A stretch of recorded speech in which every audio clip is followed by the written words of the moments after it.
Hi guys! Welcome back to my channel. So for today's video guys, maligo tanang dagat.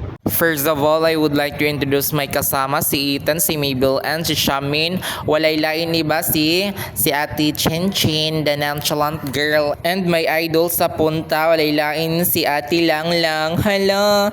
Tapos si Taniel, the nonchalant boy for the go. So ipakita na ako ang amo, kaliguan na no. So nanay mga pambot diha kay hapon na bayan na so niabot ang kasagaran gid maabotan pambot mga alas 12 gajud sa udto. So mga alas 4 man na gana bayan na ikaligo kay murag tigna tas fresh na amo.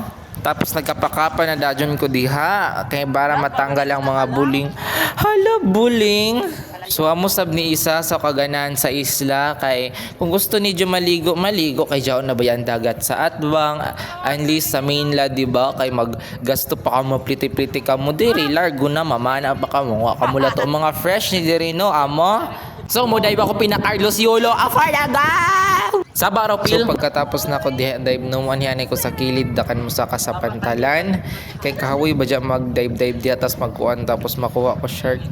Ay shark. Yang nasudlan ng aho talinga so aho na siya tagtayog-tayog. Uy apit ko natabog for dago matabog na lang ko pero sa imo. Hala sa imo. So magpa-cute-cute sa tadihan no kadali ato i-flex sa tong bodybuilder. Hi bodybuilder. Mura pag may aso kig na abs kayo yan. So nagpakakon ko diya okay mauli na ba ko kay tagtignaw na. So manguli na ta maura to dagang salamat.